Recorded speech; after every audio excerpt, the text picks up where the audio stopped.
Okay, Bismillahirrahmanirrahim. Assalamualaikum warahmatullahi taala wabarakatuh. Okay, hari ini untuk subjek falsafah dan isu semasa ini HRI 102, kita akan masuk bab 6 iaitu berkaitan dengan epistemologi. Okey, pernah tak para pelajar dengar apa yang dikatakan dengan epistemologi? Jadi hari ini marilah sama-sama kita melihat ataupun kita sama-sama belajar apa yang dikatakan dengan epistemologi dalam subjek falsafah dan isu semasa.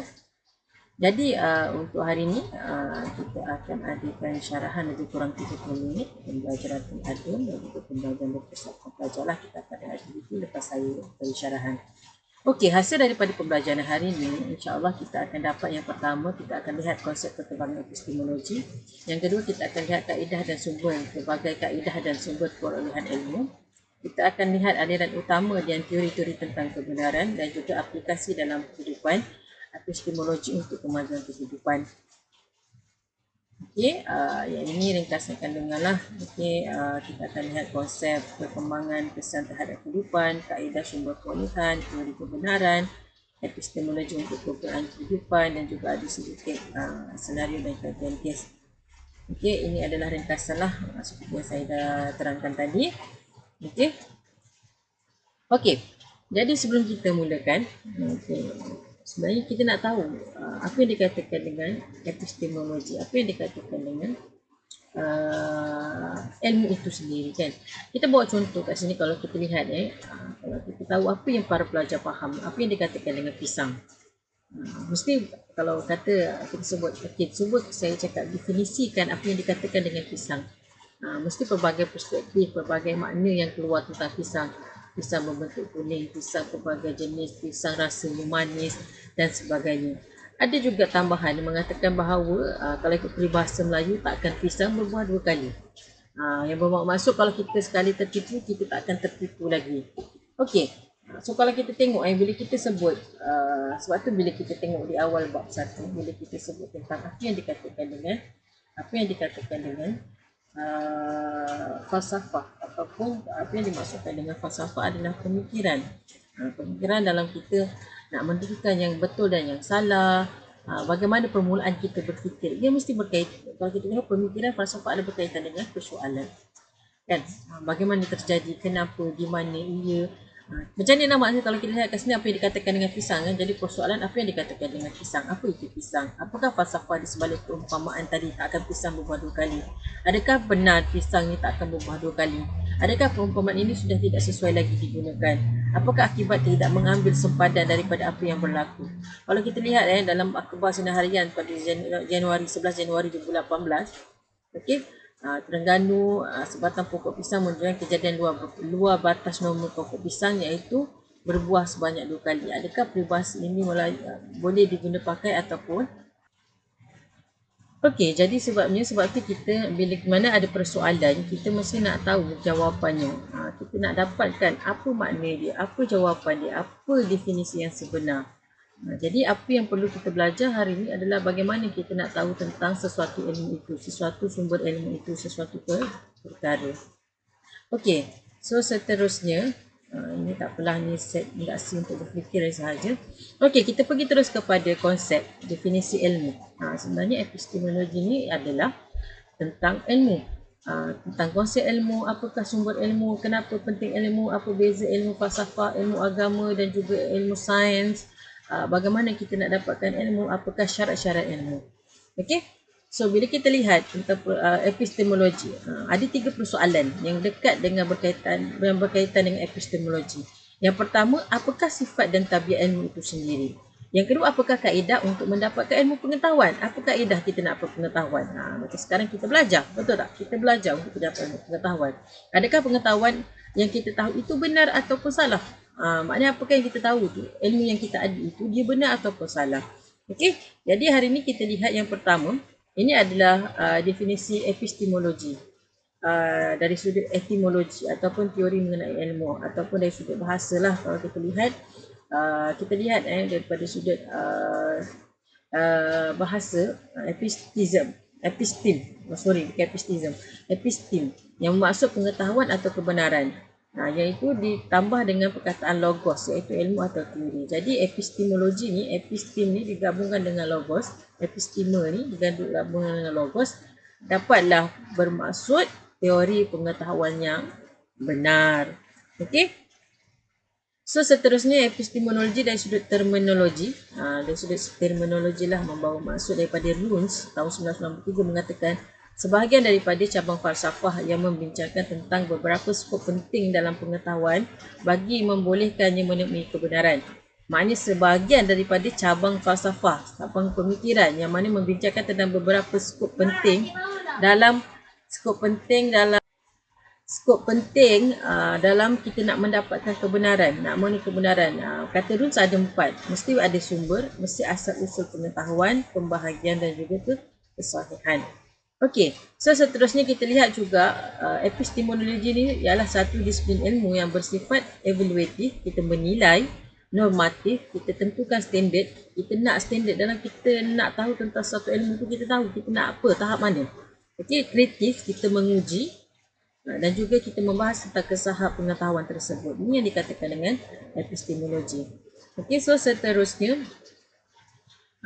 syarat-syarat dalam kita nak mendefinisikan ia adalah ilmu. Bila kita nak tahu sesuatu kan, contoh kita nak tahu sesuatu, kita nak tahu tentang ilmu itu mesti ada 3 syarat. Yang pertama mesti ada kepercayaan, yang kedua mesti ada kebenaran, yang ketiga adalah berdasarkan pembuktian. Kepercayaan yang benar berdasarkan pembuktian. Okey, the knowledge, kalau kita tengok kat sini, knowledge, so dia adalah gabungan ilmu ni, bila sebut knowledge, pengetahuan dia adalah gabungan daripada kita punya truth, kita punya belief dan juga justification. Itu perkara ini dia mesti ada dalam kita nak mendefinisikan dia dalam sesuatu ilmu. Knowledge as a justify, true and belief. Ini kata Plato. Okey, so kalau kita lihat, kalau kita sebut kan, kita nak tahu tentang, kalau kata kita dapat ilmu, apa ilmu kita ada? Kalau kita sebut contoh garam, kita tahu garam itu masin. Okey, yang first kita percaya memang garam itu masin, betul? Yang kedua, kita benar garam itu masin, maknanya menaik kebenaran. Yang kita membuktikan, bagaimana pembuktian? Mungkin daripada kita merasa, kita mesti percaya, kita tahu kebenarannya memang garam itu masin dan melalui pembuktian. Bagaimana pembuktiannya? Kita rasa garam itu sendiri, kita tahu dia masin. Okey, so seterusnya kalau kita lihat ini syarat menjadikan sesuatu itu, perkara itu sesuatu asas itu menjadi suatu ilmu. Bila kita tengok yang first tadi, kepercayaan tentang apa yang kita pegang dan kita percaya sebagai ilmu itu. Kan kalau sebut pasal garam tadi, kita percaya dan kita pegang memang garam itu masin. Misalnya kalau kita merujuk kepada suatu teori sains lah, ini kalau lebih besar lah, dan kita anggap teori sains itu sebagai ilmu, maka kita mesti percaya terhadap ilmu sains tersebut. Okey, kalau kita kata tentang teori kejadian manusia kan, dari perspektif sains daripada ovum, sperm, zygote, kita percayalah, memang kita pegang dengan kepercayaan tentang teori kejadian manusia itu. Okey, satu kebenaran, apa yang kita percaya itu mestilah benar dan kita tahu benda itu adalah benar. Dan yang ketiga adalah pembuktian berasas. Kepercayaan kita itu mestilah benar dan mempunyai justifikasi yang berasas. Mesti ada alasan, mesti ada hujahan yang kukuh, justifikasi kenapa yang berasas kenapa kita percaya dan benda itu benar. Kepercayaan yang berasas menjadi sesuatu yang benar. Jadi kepercayaan kita itu bukan kepercayaan buta, tetapi mempunyai asas dan justifikasi dan ianya benar. Okey, ini ada syarat untuk menjadikan sesuatu itu adalah sebagai ilmu. Okey, alright, so kita tengok contoh aplikasi 3 syarat ilmu ni. Okey, katalah contoh yang kat sini, Izani dijawab soalan periksa, dijawab soalan objektif. Soalan ni berikut merupakan ciri-ciri insan seimbang yang terkandung dalam falsafah pengetahuan kecuali intelek, emosi, jujur, jasmani. Izani tak tahu jawapan sebenar, tapi Izani pilih jawapan secara tekaan je. Betul tak? Kadang-kadang kita pun sama jawab periksa, kadang-kadang kita tak tahu jawapan. Kan? Tapi kita teka je.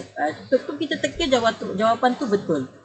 Jadi adakah jawapan yang kita jawab itu sebenarnya kita tak tahu, tapi kita jawab kebetulan betul? Adakah ia dikategorikan sebagai ilmu? Okey, yang pertama kita tengok kepercayaan je, kita percaya ada. Okey, kebenaran ada, tapi kita ada tak pembuktian asas? Ada tak memang kita ada pembacaan, ada teori, ada jawapan, memang kita baca. Maknanya kalau pembuktian asas ni memang kita tahu. Antara ciri-ciri seimbang dalam falsafah kebangsaan adalah berikut-berikut. Jujur tak masuk. Okey, Boleh kita anggap bahawa Izan ni seorang yang berilmu ataupun pengetahuan, berilmu tentang apa yang disoalkan tu. Bolehkah kita anggap maknanya Izani ni seorang yang berilmu? Kan? Sedangkan kalau kita lihat jawapan yang dijawab tu hanyalah tekaan. Ilmu tentang apa yang disoalkan itu. So maknanya pembuktian dia tak berasas. Okey? Ini contohlah.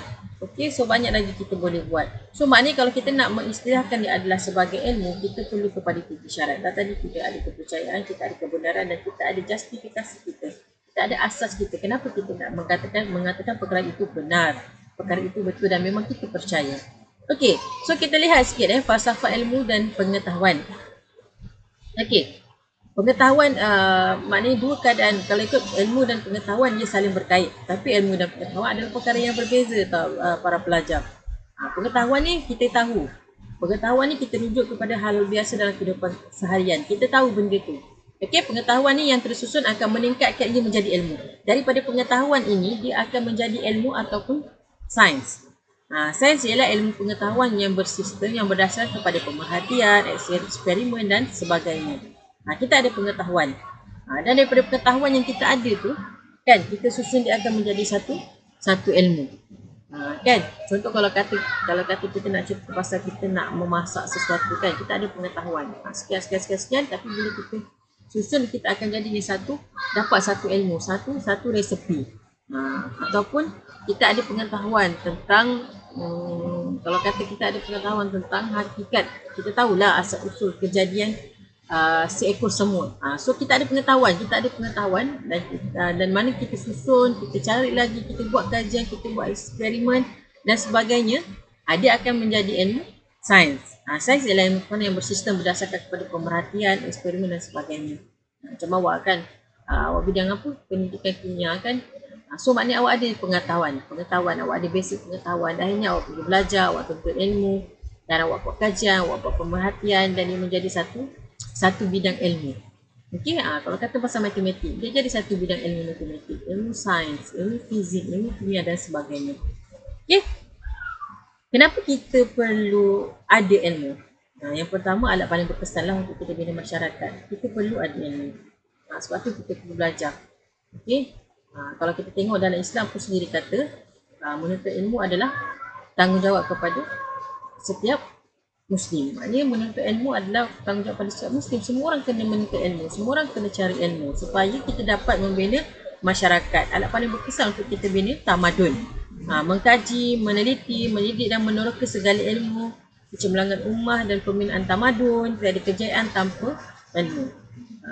Kan? Sebab tu sebut ilmu itu pelita hidup. Kan? Kalau kata ilmu ni adalah kita punya yang dalam kehidupan. Itu pentingnya kita belajar. Kenapa kita ada ilmu? Seterusnya kita masuk perbezaan ilmu falsafah dan juga sains. Okey, ada perbezaan. Jadi kita tengok pula perbezaan antara ilmu falsafah dan agama. Kalau kita lihat dalam perbezaan ilmu falsafah para pelajar dan juga perbezaan dengan ilmu sains, kalau kita ilmu sains ni adalah penumpuan hanya pada bidang khusus sahaja. Maknanya lebih pada khusus sajalah, memang benda-benda tertentu yang kita nak buat kajian. Ilmu falsafah dia boleh bersifat umum. Ilmu falsafah ni maknanya dia lebih bersifat umum. Dia lebih bersifat berkaitan dengan hakikat asal-usul manusia, hubungan manusia dengan alam, hubungan manusia dengan Tuhan, pengakhiran kehidupan manusia, apa tujuan manusia dihidupkan, apa tanggungjawab manusia dan sebagainya. Tapi kalau ilmu sains, kalau kita lihat, dia mengkaji konsep. Tujuan dia adalah untuk menentukan sifat kejadian dalam manusia, sifat manusia itu sendiri. Okey? Tapi kalau kata falsafah ni tentang asal usul, hubungan dengan Tuhan dan sebagainya. Dia mengkaji hakikat sesuatu. Itu yang dikatakan dengan ilmu falsafah. Ini perbezaan ilmu falsafah dan juga ilmu sains. Kalau kata ilmu sains, kita memang melihat sifat-sifat kejadian manusia. Macam itulah kejadian ini, kita lihat pembentukan manusia, dari mana manusia datang kan, daripada sperm dan ovum dan sebagainya. Okey, tapi ilmu falsafah ni lebih tengok apa tujuan manusia diciptakan. Apakah hubungan antara manusia dan Tuhan? Apakah hubungan manusia dengan alam? Apakah tanggungjawab? Pengakhiran kehidupan manusia, ke mana arah tuju dan sebagainya. Okey, so ilmu sains lebih kepada kaedah empirikal lah. Macam kita tengok tadi sebelum ni, ilmu sains tu lebih kepada kajian, pemerhatian, eksperimen dan sebagainya. Ilmu falsafah lebih kepada menggunakan kaedah rasional. Okey?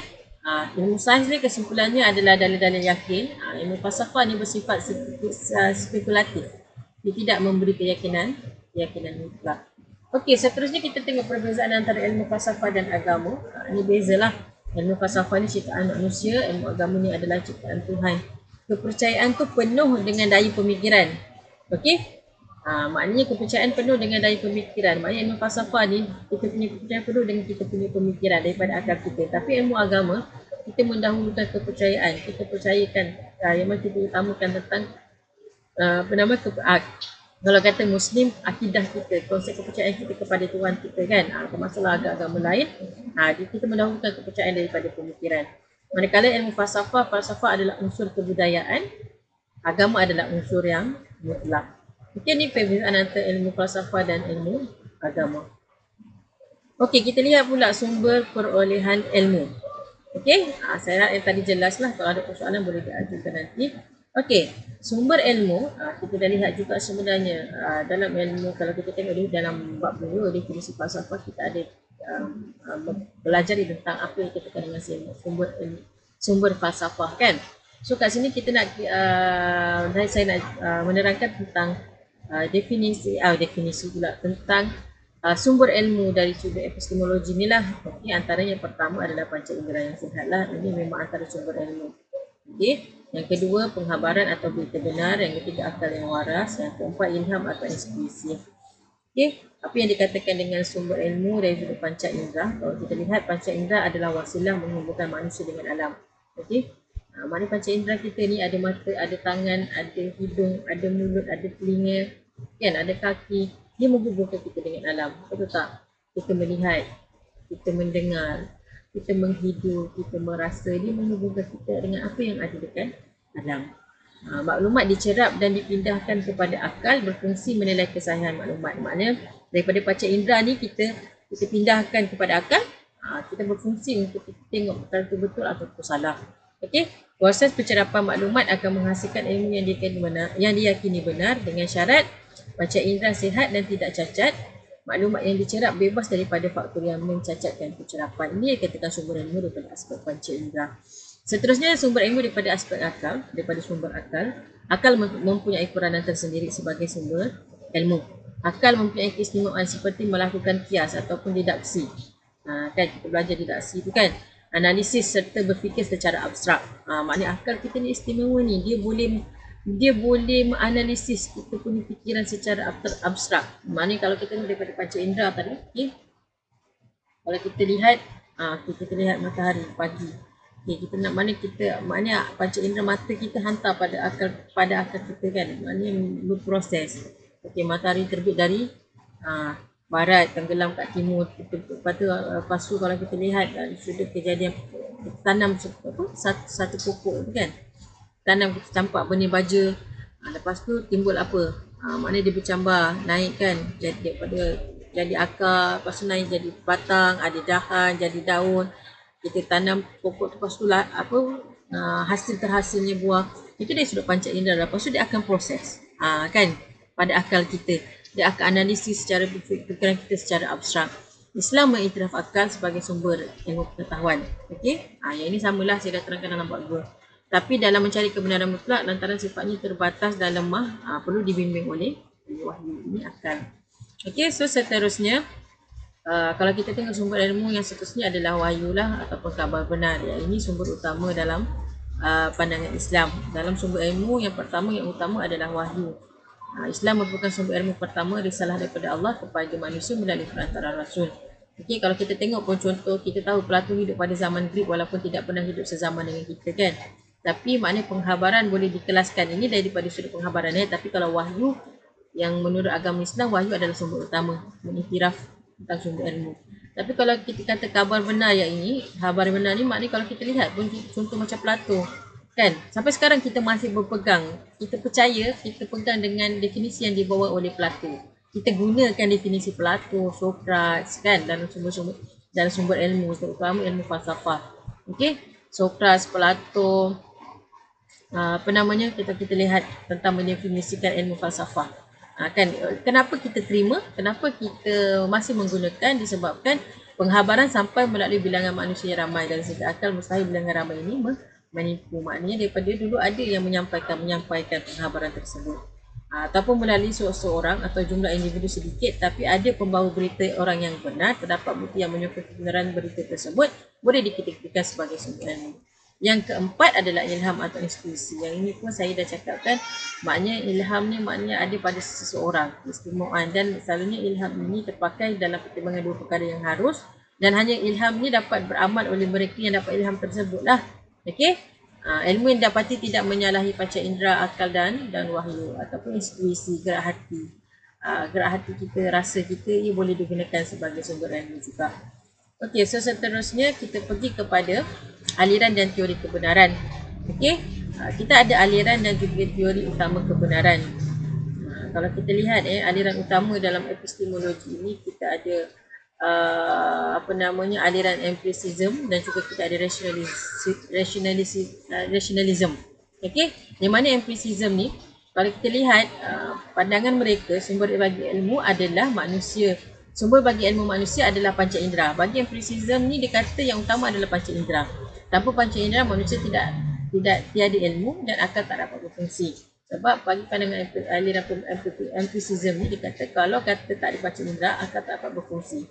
Okey, kebenaran atau kepalsuan sesuatu idea atau pernyataan mesti dibuktikan berasaskan pengalaman panca indera. Kesannya perkara gaib tidak dianggap sebagai ilmu kerana tidak dapat dibuktikan secara empirikal.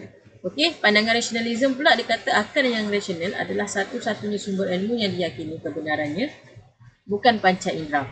Akal rasional adalah salah satunya sumber ilmu yang diyakini kebenarannya. Maknanya yang rasionalisme ni dia lebih kepada akal lah. Kita tengok pun tahu rasional kan, rasionalisme. Akal yang rasional adalah satu-satunya sumber ilmu yang diyakini kebenarannya, bukan panca indera. Diri atau panca indera tidak semestinya memberikan gambaran sebenar. Ini pandangan aliran rasionalisme. Okey. Sering tersilap dan memberi maklumat palsu pada mereka untuk panca indera. Okey, so seterusnya teori kebenaran ni ada tiga yang kita bawakan, teori koresponden, teori koherens dan juga pragmatik. Apa yang dikatakan dengan teori koresponden? Teori koresponden ni ataupun kesepadanan. Koresponden ni maknanya kalau ikut kita sebut kesepadanan. Di mana teori koresponden ini, kebenaran sesuatu kenyataan ditentukan sama ada sepadan tak di alam nyata atau dengan hakikat alam nyata atau tidak. Kalau kita sebut objek dengan subjek, ataupun kebenaran tu sama tak dengan realiti, kebenaran bertepatan tak dengan apa yang ada di fikiran, dengan antara fikiran dengan kenyataan. Okey, kalau kata kita sebut contoh kat sini kan, kita punya fikiran temeluk tu terletak di Pahang. Okey, maknanya kita tahu penyataan temeluk tu adalah di Pahang, so sama dengan kenyataan. Maknanya apa yang kita ada dekat fikiran kita memang ada, dan penyataan yang kita dapat itu adalah kenyataan. Maknanya kita tahu tu betul. Okey. So kalau kita sebut segamar terletak di Pahang, maknanya kalau kita tengok daripada apa yang kita ada dari sudut pemikiran kita, dari sudut kebenaran, penyataan yang kita percaya kan. Kalau kita sebut tentang kebenaran yang nyata, segamar tu memang tak terletak kat Pahang lah. Maknanya kita tak boleh terima. Okey. So contoh lagi kat bawah kita tengok di Malaysia perempuan lebih ramai daripada lelaki. Okey, yang ini selalu kita fikirkan. Kita selalu ada, mana kita nak tengok benda tu, kita percaya, tapi dia benar dan juga ada tak justifikasi berasas. Tapi kalau kita lihat kan, sebab selalu sekarang kita sebutkan wanita lebih ramai daripada lelaki. Wanita lebih ramai daripada lelaki, betul tak? Tapi bila tu ada dalam fikiran, kita kena cari pernyataan untuk kita buktikan kenyataan yang benar. Maknanya realitinya kalau kita tengok, ini tahun 2020, tahun lepas. So kalau kita lihat kat sini, lelaki ada 16.8 million, perempuan ada 15.7 million. So maknanya tadi dia sebab tu dia salah. Kata doktor tu semua nak tanya, kenapa salah doktor? Kan? So maknanya pernyataan dia, fakta yang kita ada, asas yang kita ada, sebenarnya lelaki lebih ramai daripada wanita. Bukan wanita lebih ramai daripada lelaki. Ini yang dikatakan dengan teori koresponden. Maknanya pernyataan yang ada, pernyataan yang ditentukan sama ada sepadan dengan hakikat yang di alam nyata ataupun tidak. Maknanya kebenaran itu bertepatan tak dengan pemikiran kita, antara pemikiran kita dengan kenyataan. Kita kena lihat kenyataan. Kan? Kalau kita sebut temeluk terletak di Pahang ni, maknanya kita kena lihat lah. cara penyataan, tapi kita tahu memang benda terletak di pahang. So dari sudut segambar terletak di pahang, kenyataan ni salah lah. Okay, yang ni wanita lebih ramai daripada lelaki. Tapi bila kita dapatkan statistik yang berasas, sebenarnya lelaki lebih ramai daripada wanita. Ini teori koresponden. Okey, seterusnya teori coherence. Kebenaran sesuatu pernyataan ditentukan sama ada konsisten atau bercanggah dengan ayat lain yang berkaitan. Kebenaran konsisten dengan ayat lain yang berkaitan. Maksud teori coherence ni dia keselarasan ataupun dia konsisten lah. Maknanya kita, kalau kita nak menjadikan dia sebagai suatu ilmu, bagi teori coherence ni dia mesti konsisten dan juga dia mesti maknanya berkaitan. Contoh kita tengok kenyataan 1, Sufyan ialah pembunuh si mati. Okey, kenyataan 2, cap jari Sufyan terdapat pada senjata yang digunakan di dalam pembunuhan itu. Maknanya kenyataan 1 dengan 2 dia berkait dan dia konsisten. Kenyataan 3, Sufyan adalah orang yang terakhir dilihat keluar daripada tempat kejadian oleh saksi-saksi yang boleh dipercayai. Maknanya dia berkait tiga ni kan, kenyataan 1, 2 dan 3 dan dia konsisten. Okey, kalau katalah Sufyan ialah pembunuh si mati, kenyataan 1, kenyataannya dia tulis cap jari Ahmad terdapat pada senjata. So dia dah tak berkait. Okey, dia masih ada berkaitan lah, maknanya pembunuh mungkin dengan pembunuhan ni, tapi maknanya yang kedua Datuk Ahmad. Lepas tu kenyataan 3, Ali adalah orang terakhir keluar. So dia tak konsisten dan dia tak selaras. Mungkin yang dikatakan dengan teori coherence. Maknanya dalam kita nak mengangkat sesuatu perkara sebagai ilmu, bagi teori coherence, bagi dia mestilah konsisten dan dia selaras. Okey, so seterusnya teori ketiga adalah teori pragmatik, teori tentang kebenaran ilmu ni, di mana kita lihat konsep sesuatu pernyataan dianggap benar apabila ia memberi manfaat dan boleh dipraktikkan. Ini pragmatik. Bagi dia boleh angkat sesuatu pernyataan itu dianggap benar apabila ada manfaat. Kebenaran sesuatu teori mungkin tidak boleh disahkan secara langsung kerana tidak kelihatan. Menentukannya dengan cara sama ada kesan praktikal teori itu adalah seperti yang diramalkan oleh teori. Okey, so contoh kasih kita lihat trigonometri digunakan untuk menentukan arah. Mereka bentuk dan membangunkan suatu ruang. Ia ada ilmu yang berguna, maka ia ilmu yang benar. Kalau kita lihat dia ada memberi manfaat. Kan satu kenyataan dia agak benar apa yang bermanfaat dan boleh dipraktikan. Kita tahu trigonometri ni dia boleh tentukan arah. Kan dia mereka bentuk dan menggunakan suatu ruang dan ianya berguna, maka ia adalah ilmu yang benar. Bagi mereka adalah suatu ilmu yang, bagi teori pragmatik ni, satu ilmu yang bermanfaat dan boleh dipraktikan, dia dianggap sebagai ilmu. Okey.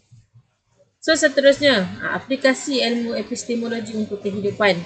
Okey, kalau kita lihat kesan epistemologi, kesan ilmu, kesan pentingnya belajar tentang ilmu dalam kehidupan. Yang pertama, membantu memahami cara dan arah manusia untuk berfikir. Kita kena tahu, pentingnya kita kena tahu ke mana datangnya sumber ilmu, kan? Tapi yang dikatakan dengan ilmu, bagaimana kita nak kategorikan perkara itu adalah sebagai ilmu, penting kerana membantu memahami cara dan arah manusia berfikir, mempengaruhi peradaban manusia, mendorong manusia untuk sentiasa berfikir, menciptakan sesuatu yang baru. Okey, membantu seseorang melihat keperluan dalam bidang masing-masing. Ini pun penting sebenarnya. Kan? Kita manusia ni ada kelebihan dan kekurangan masing-masing. Dengan kita tahu apa yang dikatakan dengan epistemologi, tentang teori ilmu, tentang definisi ilmu, sumber ilmu, kita boleh melihat apakah kelebihan atau kekurangan kita dalam kehidupan. Memahami pola pemikiran, cara dan sumber dapat mengubah jalur pemikiran seseorang, menentukan kemajuan sains dan teknologi. Okey. Kalau kita lihat kat sini, tradisi dan adat sesebuah masyarakat atau kaum juga boleh menjadi kayu pengukur. Kalau kata sebut tradisi dan adat ni, kita nak kaitkan dengan sumber ilmu apa? Antaranya adalah melalui kabar berita ataupun melalui maknanya kalau kata berkait rapat dengan kabar berita, sebab tradisi dan adat. Kita tahu memang satu kaum dengan tradisi dengan adat, ia juga boleh jadikan sebagai kepercayaan atau kebenaran dalam kalangan masyarakat. Okey, kalau kita lihat orang asli kan, dia menguasai adat dan kepercayaan kaya dengan pantang larang. Mereka berpegang kepada kepercayaan animism, kan, dan dia naungi semangat alam dan tumbuh-tumbuhan. Ini memang orang asli dia memang dipengaruhi oleh semangat alam dan juga tumbuh-tumbuhan. Sebab tu dia hidup, kalau kita tengok masih ramai orang asli yang hidup dalam kawasan pedalaman, kawasan hutan, kan. Mereka berpegang dengan semangat alam dan tumbuh-tumbuhan. Maknanya dengan semangat alam dan tumbuh-tumbuhan mereka boleh hidup. Mereka juga percaya tentang perkara baik dan buruk. Setiap benda mempunyai semangat dan boleh membawa kepada kemudaratan ataupun kebaikan. Ini maknanya kalau kita tengok tradisi dan adat kita juga, kalau kita tengok kaum Melayu, kaum Cina, India, kita ada tradisi dan adat kita, betul? Kan dia pun menjadi kita percaya perkara itu boleh berlaku dan juga ada kebenaran dalam kalangan masyarakat. Sama lah macam tadi kita sebut pisang takkan berbuah dua kali kan. Tapi itu macam mana boleh jadi peribahasa? Mesti ada, maknanya ada sumber-sumber ilmu yang membawakan dia adalah sesuatu perkara yang boleh dipercayai. Ada kebenarannya. Okey? Epistemologi sebagai pemacu penjadaan ilmu. Manusia epistemologi yang memfokuskan perbincangan kepada teori ilmu dari segi sumber, kaedah perolehan, hierarki, tingkatan ilmu, pengkerasan ilmu, sifat ilmu, membolehkan seseorang itu berfikir dengan waras dan seterusnya menjadi pemacu kepada penjadaan ilmu yang lebih bersifat harmoni dan holistik. Okey? Right, so seterusnya kesepaduan antara falsafah, ilmu dan agama. Okey, maknanya bila mana falsafah, ilmu dan agama ini, kalau kita lihat yang sangat penting kesepaduan tiga perkara ini. Antara solusi bagi menghadapi keceliruan dalam falsafah dan isu semasa adalah menerusi. Maknanya dalam kita nak menyelesaikan sebab tu kita pentingnya belajar ilmu falsafah, ilmu agama dan juga apa yang dikatakan dengan ilmu. Sebab macam tadi kalau kita lihat perbezaan ilmu sains dan ilmu falsafah, betul tak? Ilmu falsafah bersifat umum dan mengkaji hakikat sesuatu. Maknanya lebih kepada asal usul kejadian manusia, hakikat kebenaran manusia, tujuan manusia dihidupkan, pengakhiran, tanggungjawab manusia. Sebab tu dalam bila berlakunya sesuatu isu ataupun isu-isu semasa berkaitan dengan manusia, kan macam kita lihat sekarang kajian hari ini kita lihat kan. Maknanya kalau tengok anda punya tugasan-tugasan tentang isu kesihatan mental, isu apa namanya, isu kesihatan mental, isu bunuh diri, isu jenayah kulit putih dan sebagainya. Kesepaduan antara ilmu falsafah daripada antara falsafah, ilmu dan agama itu sangat penting dalam nak menyelesaikan masalah-masalah yang berlaku. Titik persamaan ialah kesemuanya mencari kebenaran. Kita nak cari kebenaran. Namun falsafah dan ilmu mempunyai keterbatasan. Hanya agama saja yang bersifat mutlak. Kan kita tahu pun sumber ilmu apa, maknanya kalau kita nak falsafah dan juga ilmu ini dia terbatas. Kan agama saja yang bersifat mutlak. Mustahil agama yang benar bercanggah dengan kebenaran. Ringkasannya agama adalah pegangan bukan spekulatif yang tidak berubah. Okey, ini antara cabaran ilmu lah. Kegagalan ilmu akibat program sekularisasi dan liberalisasi. Kalau kita lihat maknanya memisahkan agama dari kehidupan kan. Lebih kepada liberalisasi ni antara cabaran ilmu, kegagalan cabaran dalam ilmu. Kegagalan menyatupadukan ilmu mempunyai 3 peringkat kesepaduan antara falsafah, ilmu dan agama. Ini kegagalan dalam kita nak menyatupadukan ilmu ini, kesepaduan antara ilmu nakli, wahyu dan akli akal, kesepaduan antara ilmu akli dan juga ilmu sains. Cabaran hubungan antara ilmu, falsafah dan juga agama ini antara cabaran-cabaran ilmu. Okey. Cabaran ilmu falsafah dan agama juga pengetahuan merujuk pada hal-hal biasa dalam kehidupan. Pengetahuan yang tersusun akan meningkatkan menjadi ilmu atau sains. Maknanya kalau ada kesepaduan dia akan meningkatkan ilmu tersebut lah. Okey. Ilmu dan sains hanya menjawab masalah-masalah segera saja. Falsafah menimbulkan spekulatif dan tidak meyakinkan, maka memerlukan agama untuk memberi jawapan yang mutlak lah. Okey, ini tadilah sama seperti saya terangkan. Okey, so secara kesimpulannya kita dapat lihatlah kefahaman dan epistemologi yang tepat merupakan asas penting bagi manusia untuk meneroka dan mengembangkan ilmu baru. Jika aliran tertentu diikut tanpa sedar menyebabkan masalah terhadap kerangka pemikiran kita. Okey, ilmu ni kalau kita tengok pembinaan ilmu antara barat dan Islam sama, struktur dan rangka sama, yang membezakan antara dua adalah kandungan. Okey, bertoleransi dengan pandangan dan ilmu yang dimiliki orang lain, tiada yang tepat menaikkan dengan ilmu wahyu yang utamalah. Okey, ilmu agama. Okey, alright. So yang terakhir ni adalah sedikitlah saya suka sedikitkan tentang adab menuntut ilmu. Okey, jangan berputus asa, sentiasa rendah diri, sentiasa bersabar dalam menuntut ilmu. Kenapa suatu ilmu tu bukan mudah, bukan segera. Okey, kalau kata kita nak dapat ilmu tu, maknanya kita nak guna sepanjang hidup kita. Okey, dia kata tak berputus asa dalam surah Al-Kahfi ni. Dalam Quran ada katakan, dan ialah ketika Musa berkata kepada temannya, aku tidak akan berhenti berjalan sebelum sampai ke pertemuan dua buah lautan, atau aku akan berjalan sampai bertahun-tahun. Maknanya jangan berputus asa. Maknanya kalau Musa ni, maknanya berjalan untuk mendapatkan ilmu pengetahuan. Sentiasa rendah diri kan. Jangan sombong walaupun kita dalam proses mencari ilmu, kita tahu dan kita sentiasa bersabar dan mendapatkan. Okay, so ni ringkasan kuliah hari ni lah. Okay, kita tengok apa namanya sumber perolehan ilmu, panca indera, akal, wahyu, ilham dan intuisi. Aliran utama kita ada empiricism, kita ada rationalism. Empiricism lebih kepada panca indera, rationalism lebih kepada akal yang rasional.